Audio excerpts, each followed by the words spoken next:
What's going on, guys? Welcome back to WWE Network and Show, where I, Graham G.S. and Matthews, break down all the original content you watch on the WWE Network. And today we're talking the January 25th, 2021 edition of Raw Talk. As always, being hosted by Charlie Caruso and the 24/7 champion, R-Truth.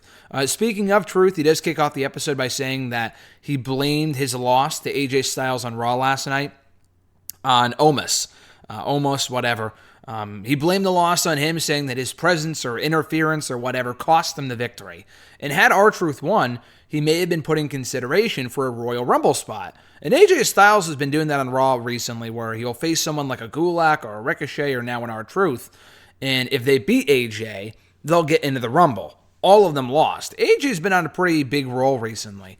He wasn't on this Raw Talk. We had Charlotte Flair, one half of the Women's Tag Team Champions. We had on Elias and Jackson Riker, and we had on the Hurt Businesses, MVP and Bobby Lashley. So before we get to the guests, they recap the ending to Raw. That saw Randy Orton RKO Alexa Bliss. I thought that was a great ending. They recap the Drew McIntyre Goldberg face-off and them spearing and Claymore kicking John Morrison and The Miz.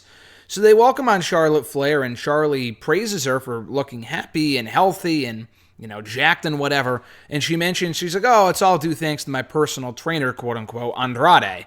And I think that might have been the first on-screen, acknowledgement that Charlotte and Andrade are an item. I don't think they've ever referenced that before on WWE TV. I might be wrong. But that might have been, this is technically WWE Network and not, Raw or whatever. But yeah, that was the first mention of Andrade in a while. We've not seen Andrade on WWE TV since the draft. I don't even think he was drafted. They never even drafted him to either Raw or SmackDown. I would assume he'll stay on Raw. But Andrade, I don't know if he's hurt or rehabbing injuries. I know he went in to go rehab an injury, or I don't think it was surgery, but he had something he had to get taken care of back in October. But that was 3-4 months ago at this point, so I don't know where he's been. But anyway, she had said that she was looking forward to facing Shaina Baszler. It was a match that's been in the works for a while. Charlotte's history with Ronda Rousey, the Queen versus the Queen. It was a match that made sense, and they just threw it out there like a random-ass, nobody gives a fuck match on Raw. Honestly, who could possibly care at this point? And she does mention Ronda Rousey. She was like, oh, I wonder if Shaina asked Ronda Rousey, hey, I'm getting my hands on Charlotte tonight to get back at what she did to you back at Survivor Series when she kicked your ass a couple years ago. I thought that was funny. She said that Nia Jax was in rare form. Probably not, in that she was angry on Raw last night. She's always angry, so that's why I probably shouldn't say rare form, because I feel like that's a pretty common thing with Nia Jax. And she said, as far as what Rick's doing with Lacey Evans and whatever, he's always trying to be funny and cute and whatever. But right now, he's just being a sad old man. He's always surrounded by yes men. All she wants to do in being in WWE is protect her father's legacy. And now he's kind of ruining it by doing what he's currently doing with Lacey Evans. And now he's just becoming a creepy old man, is what she said about her father.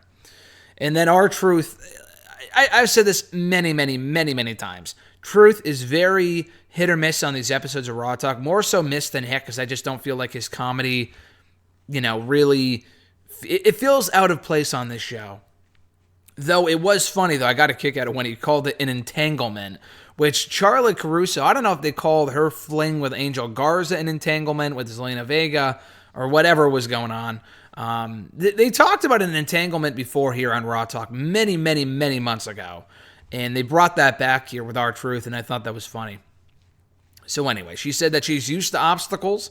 She's used to things being in her way, but she's prepared for whatever comes her way. Come the Women's Royal Rumble on Sunday, she's going to do the first ever back-to-back victories in the Women's Royal Rumble from last year to this year.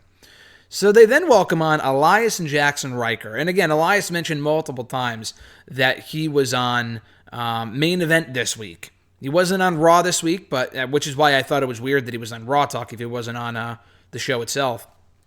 But he was on main event apparently. Doing what? I don't know. Probably facing Jeff Hardy again. I don't think Jeff Hardy was on Raw this week, so they probably did Jackson Riker versus Jeff Hardy on main event. What did he fucking do? I didn't know that this was main event talk and not Raw Talk, but he's talking about main event. And Riker chimes in quickly and says that Elias's guidance has done him well, and they both vow to win the Royal Rumble. So it sounds like they're both going to be in, not just one, which is a complete waste of a fucking spot to have Jackson Riker. I mean, even Elias is a waste because we know he's not going to win, and there's no real reason for him to be in there. But Jackson Riker being in there is just completely stupid. I mean, who could possibly care? And I mean, it'll probably lead to him, if he is indeed in the match, and they weren't just teasing it, but it won't happen. If he is indeed in the match, you can probably expect Riker to toss out Elias. After all the tension they've teased, they didn't tease any tension here, but they did pretty heavily last week on the show, on Raw. So you can expect that to happen on Sunday if you care. If you don't, I don't blame you.